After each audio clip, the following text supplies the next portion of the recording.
Chapter 3 દ્વિચલ સુરેખ સમીકરણ યુગ્મ. Clear? સૌથી ઈઝી ચેપ્ટર છે. ફક્ત થોડા કોન્સેપ્ટ જો તમને આવડી જાય તો આ ચેપ્ટરમાં ટોટલ 3 જ વસ્તુ છે. આ ચેપ્ટરમાં ટોટલ કેટલી વસ્તુ છે? 3 વસ્તુ આવડી ગઈ એટલે તમને બધું આવડી ગયું. કઈ 3 વસ્તુ છે તો ધ્યાનથી જુઓ. પહેલું આવશે આદેશ, આદેશ વાળા દાખલો. એક દાખલો કયો હશે? આદેશ વાળો દાખલો હશે. બીજો હશે લોપ વાળા દાખલા અને ત્રીજું હશે કોયડા. ત્રીજું કયું હશે? કોયડા હશે. કોયડા તમારે ગણવા. આ 3 વસ્તુ આવડે તો આ ચેપ્ટર આવડી ગયું. ક્લિયર? આ ચેપ્ટર છે કેટલા ગુણનું એ જોઈએ. તો આ જે ઉપર લખ્યું છે એ કોના માટે છે? Standard maths. અને નીચે વાળું છે એ કોના માટે છે? બેઝિક મેથ્સ માટે છે. ક્લિયર? સ્ટાન્ડર્ડ મેથ્સ માટે સેક્શન એ માં કેટલા ગુણનો હશે? 3 ગુણ. સેક્શન બી કેટલા ગુણનો હશે? કેટલા પ્રશ્નો પૂછાશે? 1. સેક્શન સી માં કઈ નથી. સેક્શન ડી માં 2 પ્રશ્નો અને કુલ કેટલા ગુણનું છે? 12 ગુણનું છે. સમજીએ થોડુંક આનો પર. કેટલા પ્રશ્નો પૂછાશે?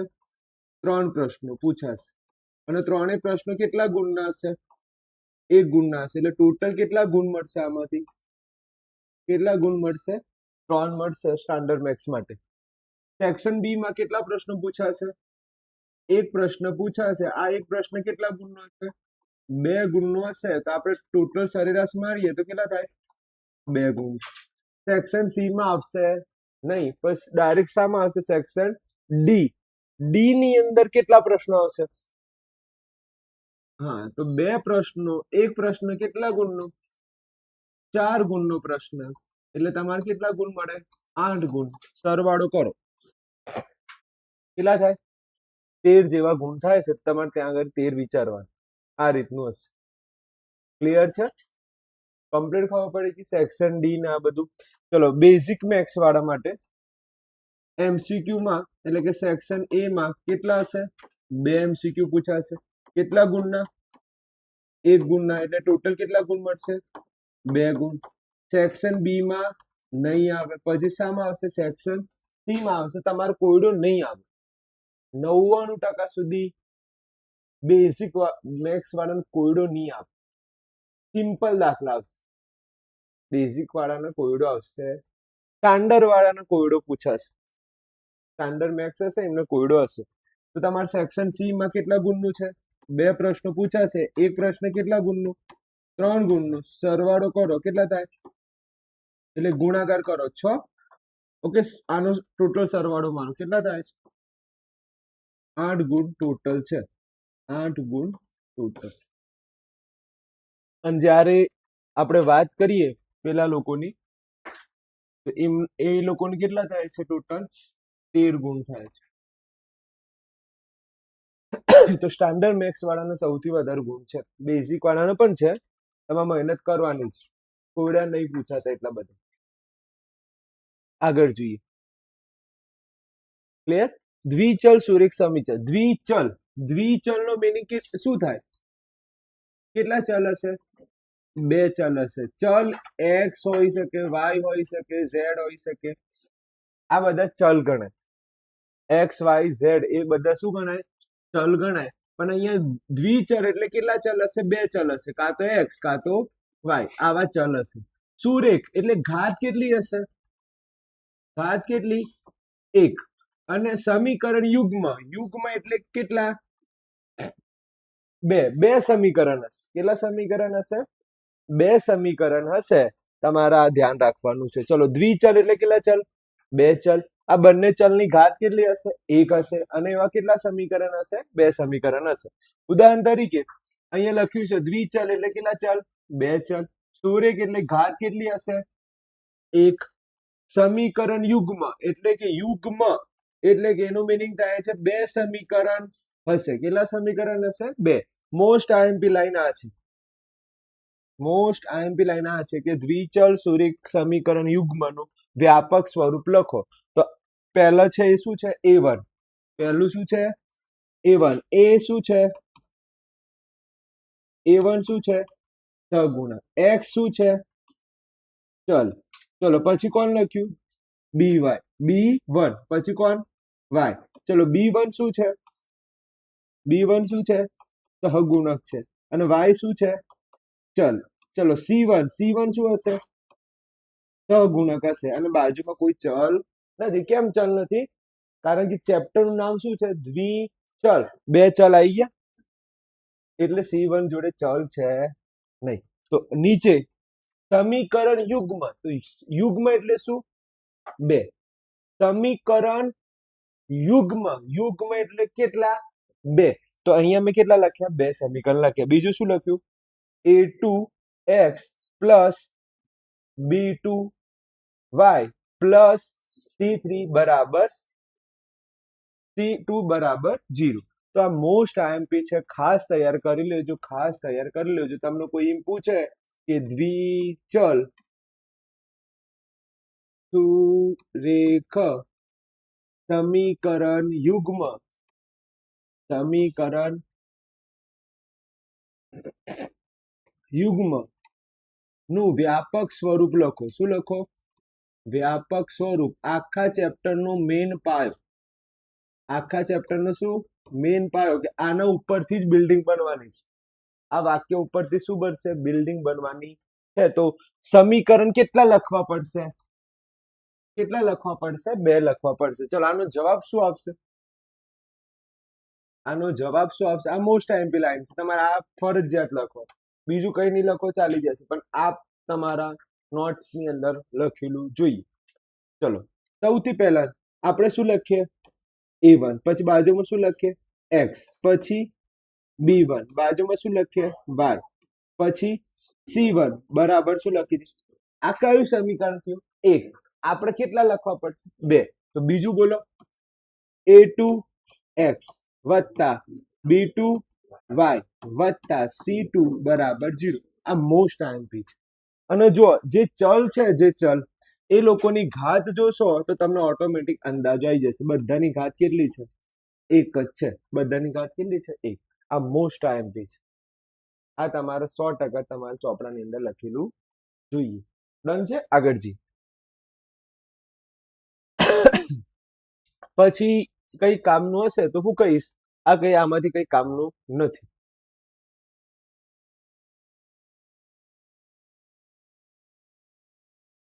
હા, હવે જે આવશે એ મોસ્ટ આઈએમપી. ચલો પહેલું તો ખબર પડી ગઈ પ્રશ્ન કયો હતો, પહેલો પ્રશ્ન ખબર પડી ગઈ ને વ્યાપક સ્વરૂપ લખો, મેં તમને અહીંયા લખ્યું હતું. બીજો પ્રશ્ન આ લખવાનું. જો પહેલો પ્રશ્ન હું હેડિંગ લખી દઉં, તમારે પહેલું કયું લખવાનું દ્વિચલ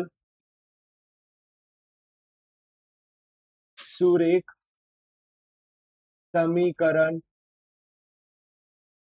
યુગ્મનું શું લખવાનું છે વ્યાપક સ્વરૂપ, જે અમે અત્યારે લખી દીધું છે.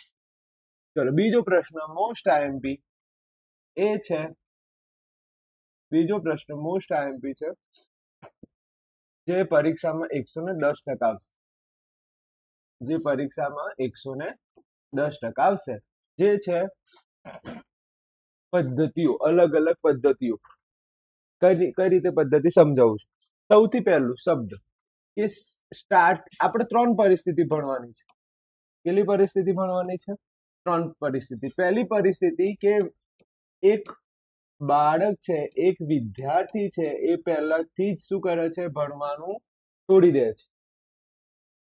પહેલો એક વિદ્યાર્થી છે એ સ્ટાર્ટિંગમાં જ ભણવાનું શું કરી દે છે છોડી દે છે. બીજી પરિસ્થિતિ કે સ્ટાર્ટિંગમાં તો થોડુંક શું કરે છે ભણે છે, પછી આગળ જઈને ભણવાનું છોડી દીધું. ત્રીજી લાઈન કઈ સ્ટાર્ટ છેક સુધી શું કરી લે છે ભણી લે છે. તમારે જોવાનું તમારે આમાંથી કયામાં આવવાનું છે. જો એકડો બગડો નીચે લખાય છે સહેજ, એની નીચે લખાય, તમે આવી ટેવ પાડી, આવી ટેવ પાડી, આવી ટેવ પાડી તો તમને માર્ક નહીં મળે. થોડુંક નીચે લખવાનું, થોડું ક્યાં લખવાનું નીચે, જો થોડુંક નીચે છે, આ ખાસ યાદ રાખજો. પાછું તમે એવી ટેવ ના પાડતા કે બાજુમાં જ લખો, થોડુંક નીચે લખો. ચલો આ તો થઈ ગઈ પરિસ્થિતિ. આ શું થઈ ગઈ? એની પરિસ્થિતિ થઈ ગઈ. હવે કોની વાત કરીશું? હવે કોની વાત કરીશું? આલેખની. હવે કોની વાત કરીશું? આલેખની. આ શું છે? સ્વરૂપની વાત કરી. અહીંયા શાની વાત કરી? સ્વરૂપ. હવે શાની વાત કરીશું? આલેખ. એક વિદ્યાર્થી પહેલા જ ભણવાનું શું કરી નાખે છે? છોડી નાખે છે, ભણતો નથી. તો એનું મિનિંગ થાય છે એ કેટલા કામ કરશે દિવસ દરમિયાન? 4 કામ કરશે. કેટલા કામ કરશે? 4 કામ કરશે. એનો મિનિંગ સવારે શું વેચશે? ન્યૂઝપેપર વેચશે. પછી હોટલમાં કામ કરશે. પછી પોતાનું કઈ વેપારી પોતાનું કઈ કામ કરે. ઓકે, પોતાનું કઈક વેપાર એ કરશે. અને રાતે કયું કામ કરશે? ચોકીદાર. એટલે કે જે વ્યક્તિ પહેલાથી જ ભણતો નથી, એનો સ્વાભાવિક વસ્તુ છે કેટલા દરવાજા ખુલી જાય છે? 4 કામ કરી શકે. સવારે અલગ, બપોરે અલગ, સાંજે અલગ, રાતે અલગ. એનો મિનિંગ આ જે આલેખ છે એ આલેખને બોલવું હોય તો શું બોલી શકાય? એક બિંદુમાં છેદે છે. તો આપણે ઇમ્પોર્ટન્ટ કઈ વસ્તુ છે? આપણા માટે ઇમ્પોર્ટન્ટ વસ્તુ કઈ? કે આલેખ કેવો મળે છે? એક બિંદુમાં છેદે છે. પણ વાર્તા છે એટલે વાર્તા સાથે તૈયાર કરતા કે ભાઈ જે વ્યક્તિ પહેલા જ ભણવાનું છોડી દે છે એને કેટલા રસ્તા ખુલી જાય? 4 રસ્તા ખુલી જાય. પછી સ્ટાર્ટિંગમાં ભણે છે અને પછી આગળ જઈને શું કરે છે? ભણવાનું છોડી દે છે. એનું મિનિંગ થાય છે ન ઘરનો છે ના ઘાટનો છે. સ્ટાર્ટિંગમાં ભણે છે, પછી ભણવાનું છોડી દે, ન ઘરનો ના ઘાટનો. તો આ આલેખને શું કહીશું? આલેખ કેવો મળે છે? સમાંતર મળે છે. આલેખ કેવો મળે છે? સમાંતર. તો આપણા માટે ઇમ્પોર્ટન્ટ કયું? આ શબ્દ. ચલો આગળ જોઈએ. આ વ્યક્તિ શું કરે છે? છેક સુધી ભણી લે છે. તો એનું મિનિંગ થાય છે કે ઘરેથી ઓફિસ, ઓફિસથી ઘર. જો બધામાં 2 રેખા આવે છે. 1 2 1 2. અહીંયા રેખા સમાઈ ગઈ. બીજી રેખા શું થઈ ગઈ? સમાઈ ગઈ. એટલે શું બોલાય? આલેખ કેવો મળે છે? સંપાતી મળે છે. આલેખ કેવો મળે છે? સંપાતી મળે છે. તો 2 આલેખ. ઘરેથી ઓફિસ, ઓફિસથી ઘરે. તો આ ખાસ તમારે તૈયાર કરવાનું છે. આગળ જઈએ તો હવે શાની વાત કરીશું? પગાર. હવે શાની વાત કરીશું? પગાર. ફરી એકવાર જોઈ લે. જે ભણતો નથી સ્ટાર્ટિંગમાં એને કેટલા રસ્તા ખુલી જાય? 4. જે થોડીક વાર ભણે છે પછી ભણવાનું છોડી દે, ન ઘરનો ના ઘાટનો. અને છેલ્લું છેક સુધી શું કરે છે? ભણી લે છે. એટલે ઘરેથી ઓફિસ, ઓફિસથી ઘરે. એટલે કે શું બોલાય? સંપાતી. ઉપરવાળે સમાંતર, એક બિંદુમાં છેદે. હવે શાની વાત કરીશું? ઉકેલની. હવે શાની વાત કરીશું? ઉકેલની. કે ભાઈ પગાર કેટલો હશે? ઓકે, આ વ્યક્તિનો એક નિશ્ચિત પગાર હશે કે મહિનામાં કાં તો 20 કાં તો 30,000 કમાય. કેમ? 4 કામ કરે છે. એનો પગાર કેવો હશે? નિશ્ચિત હશે. શું લખાય? એક ઉકેલ મળે. શું મળે? એક ઉકેલ મળે. પરંતુ અહીંયા પહેલા ભણતો તો પછી ભણવાનું છોડ નાખ્યું. ન ઘરનો ના ઘાટનો. એક નોકરી એ પાછી કેવી કરે છે? 10-30 દિવસની નોકરી હોય, 10 દિવસ જાય છે, 10 દિવસ જતો નથી. એનો પગાર નિશ્ચિત હશે નહીં. તો અહીંયા શું લખીશું? ઉકેલ ન મળે. ઉકેલ ન મળે. અને આનો પગાર કેટલો હશે? એક સુધી ભણી લે છે તો આનો પગાર કેવો હશે? અનંત. દર વર્ષે વધશે.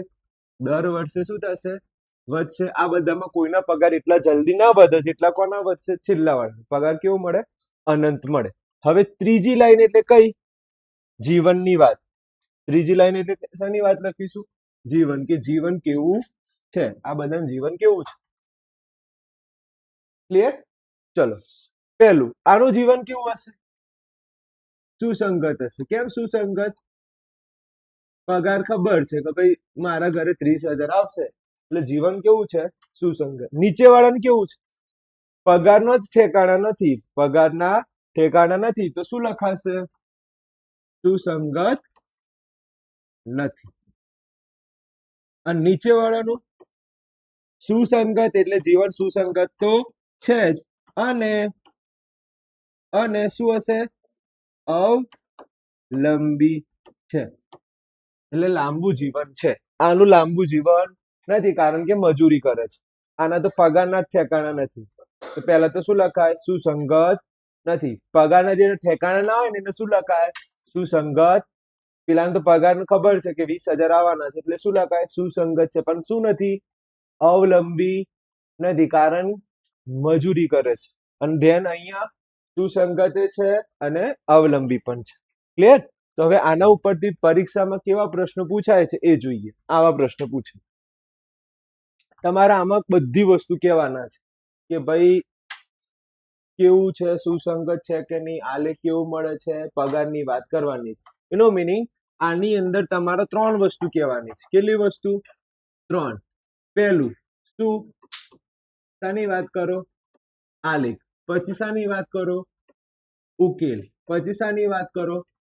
સુસંગત છે કે નહીં એની વાત કરો. તો આટલી વસ્તુ જણાવવાની છે. પણ સર આમાં ખબર કઈ રીતે પડશે? તો હું એક દાખલો ચલાવીશ તો ઓટોમેટિક તમને બીજા બધા દાખલા આવડશે. ચલો પહેલો દાખલો જોઈએ. દાખલા નંબર 1. ચલો x - 2y બરાબર 0. 3x - 4y - 20 બરાબર 0. તો ધ્યાનથી જુઓ. આને આપણે પહેલા સમીકરણ સાથે સરખાવવું. વ્યાપક સ્વરૂપ યાદ કરો. પહેલું એ ક્યાં? ઓકે પ્લસ છે. ચલો આના વ્યાપક સ્વરૂપ સાથે સરખાવ.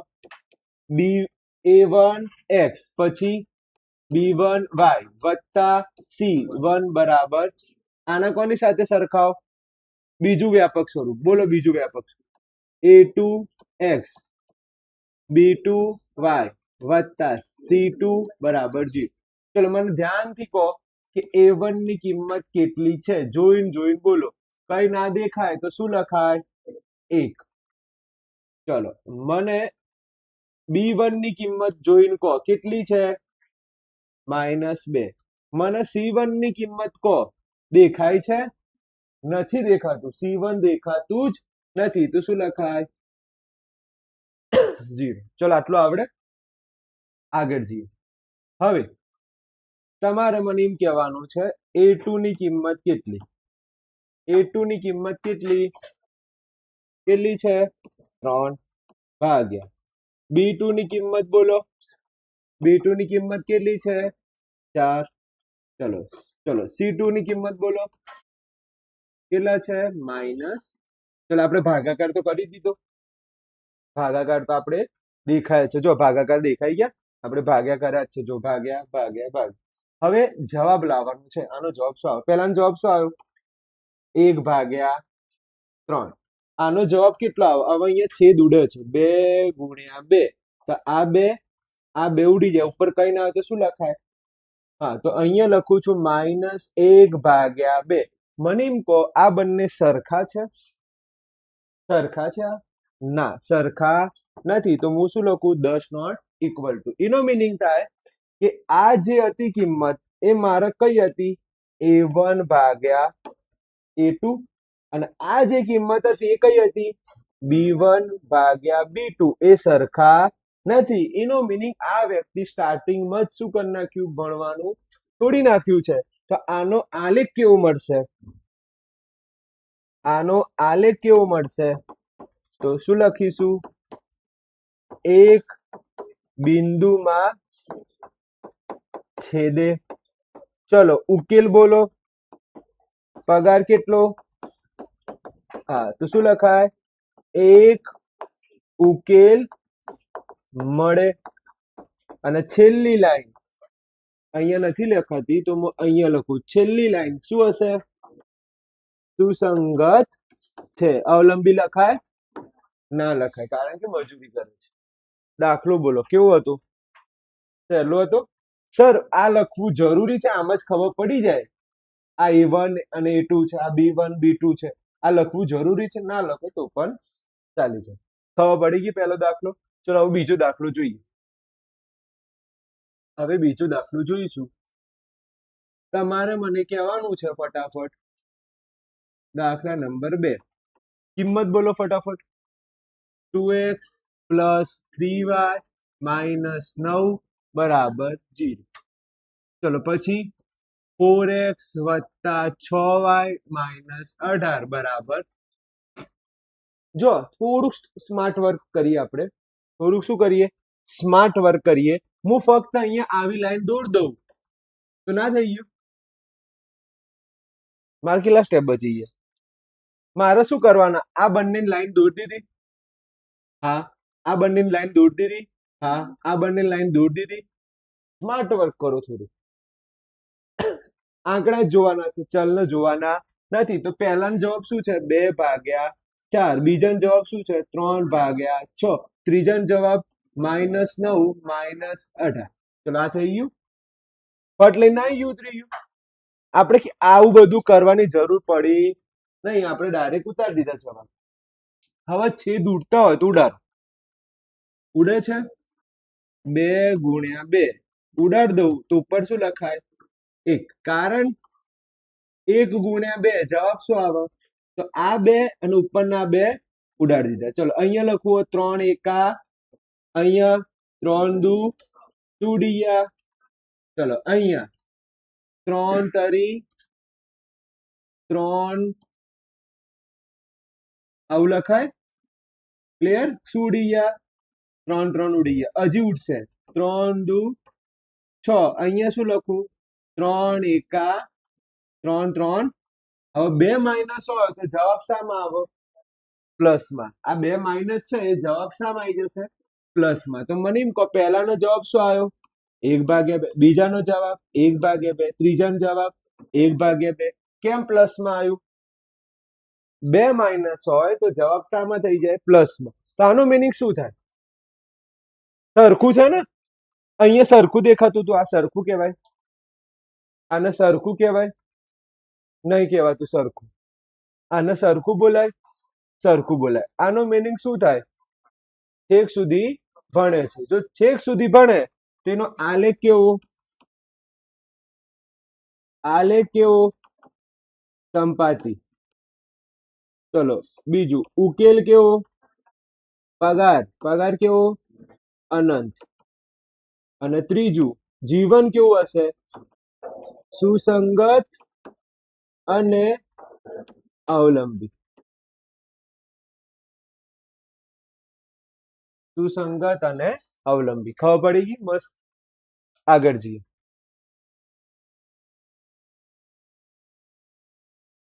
ત્રીજો દાખલો જોઈને મને કહો રકમ શું છે?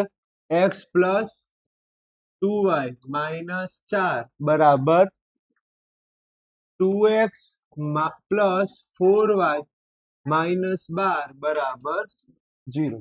9 ગણ. ઓકે, આગળ જોઈએ. સૌથી પહેલા તમારે શું કરવાનું? આવું કરી દેવાનું. યાદ છે? ચલો આ પહેલું દેખાયું. આપણે x વાળું લખતા નથી તો શું આવે પહેલામાં જવાબ? 1/. ચલો બીજામાં 2/. ત્રીજામાં -4/. ડન છે? આવું લખતા તો આવડે જોઈને. હવે ધ્યાનથી જુઓ તો અહીંયા છેદ ઉડે છે. 2 એકા 2. નીચે 2 × 2. 2 2 ઉડી ગયા. અહીંયા 4 એકા 4. 4 તરી 12. 4 4 અને 2 માઇનસ એટલે જવાબ શામાં આવશે? પ્લસ. 2 માઇનસ જવાબ શામાં આવશે? કિંમત મૂકીએ. પહેલાનો જવાબ કેટલો આવ્યો? બીજાનો, ત્રીજાનો. હા, તો એટલે સ્ટાર્ટિંગમાં ભણ્યું, આગળ જઈને ભણતો એટલે સરખું નથી. આગળ જઈને ભણતો નથી. તો તમારે મને કહેવાનું છે આલેખ કેવો મળશે આનો? આલેખ કેવો? સમાંતર. ચલો પગાર કેવો? ઉકેલ. ઉકેલ કેવો? ઉકેલ ન મળે. ઉકેલ ન મળે. ચલો ત્રીજું, સુસંગત નથી, કારણ કે પગારના ઠેકાણા નથી, સુસંગત નથી. તો આ રીતે પરીક્ષામાં આવશે. એમસીક્યુ શામાં આવશે? એમસીક્યુ માં આવશે. આગળ જોઈએ. આ દાખલો અત્યારે નથી ગણવાનો, આ કોયડા વાળામાં આવશે. આ કયું આવશે? કોયડું છે. તો અત્યારે ભાગ 1 ચાલી રહ્યું છે, ભાગ 4થા નંબરમાં કોયડા ચાલશે. તો અત્યારે આ કોયડા વાળા દાખલા ગણવાના નથી. ચલો આ ગણીએ. આ દાખલો હું તમને આપું જાતે અત્યારે સોલ્વ કરવા માટે, તો તમે મને ગણીને કહી શકશો જાતે? શું કરવાનું છે? કઈ નહીં, દેખાતી જ વસ્તુ છે ને, વચ્ચે શું કરી દેવાનું? ભાગ્યા. વચ્ચે શું કરી દેવાનું? ભાગ્યા. વચ્ચે શું કરી દેવાનું? 2 માઇનસ હોય તો જવાબ શામાં આવે? તો જાતે ટ્રાય કરી મને કહેશો. અહીંયા તો શું કીધું છે? ફક્ત આલેખની વાત કરો. શાની વાત કરો? પણ આપણે તો કેટલી વાત કરવાની? 3. આપણે તો શાની કેટલી વાત કરવાની? 3 વાત કરવાની. કઈ કઈ 3 વસ્તુ? કઈ કઈ 3 વસ્તુ? પહેલું કયું? આલેખ. બીજું કયું? ઉકેલ. ત્રીજો કયો? સુસંગત છે કે નહીં. તો આ તમે જાતે કરો.